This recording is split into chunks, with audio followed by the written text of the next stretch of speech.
સુરતના રાંદેર વિસ્તારમાં મિત્રએ જ મિત્રની ફક્ત 300 રૂપિયા માટે થયેલા ઝઘડામાં હત્યા કરી નાખી છે.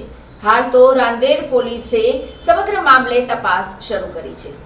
આ અંગે મળતી માહિતી પ્રમાણે સુરતના રાંદેર વિસ્તારમાં આવેલ બાપુનગર સોસાયટીમાં રહેતા બે મિત્રો વચ્ચે પૈસાની લેતી દેતી બાબતે ઝઘડો થયો હતો.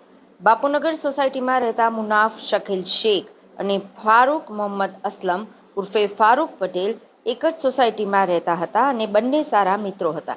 આજે વહેલી સવારે 5:30 વાગે બંને મકાઈ પુલ ઉતરતા ચિસ્તિયા હોટલ પાસે ઊભા હતા ત્યારે જૂના પૈસાની લેતી દેતી બાબતે ઝઘડો થયો હતો. 750 રૂપિયા મુનાફને ફારૂક પાસે લેવાના હતા. આ દરમિયાન ફારૂકે કહ્યું, મારે તને 450 રૂપિયા જ આપવાના છે. ત્યારે મુનાફ અને ફારૂક વચ્ચે ફક્ત 300 રૂપિયાના મામલે ઝઘડો થયો હતો.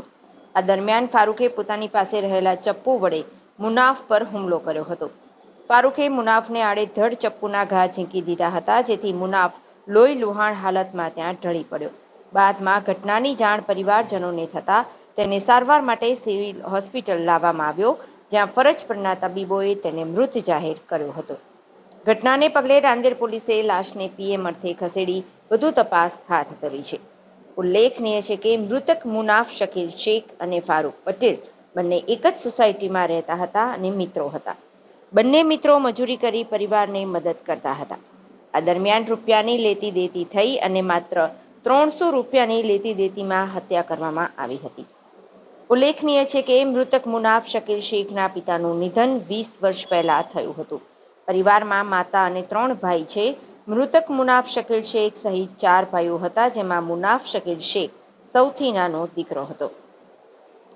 નાના દીકરાની હત્યા થતાં પરિવારમાં શોકનું મોજું ફરી વળ્યું છે. હાલ તો રાંદેર પોલીસે ગુનો નોંધી સમગ્ર મામલે હત્યારા મિત્રને ઝડપી પાડવા ચક્રો ગતિમાન કર્યા છે. આ અંગે એસીપી બીએમ ચૌધરીએ જણાવ્યું હતું કે ફારૂકે મુનાફના સાથળના ભાગે ચપ્પુના ઘા મારતા વધુ પડતું બ્લીડિંગ થઈ ગયું હતું. આથી તેને તાત્કાલિક સારવાર માટે હોસ્પિટલ ખસેડાયો, પરંતુ ફરજ પરના ડોક્ટરે તેને મૃત જાહેર કર્યો. હાલ આરોપી વિરુદ્ધ હત્યાનો ગુનો દાખલ કરવામાં આવ્યો છે. આરોપી હાલ નાસી ગયો છે અને તેની શોધખોળ હાથ ધરાઈ છે. રાંદેર પોલીસ સ્ટેશનની હદમાં ચિસ્તિયા 4 રસ્તા છે, મકાઈ પુલ પાસે.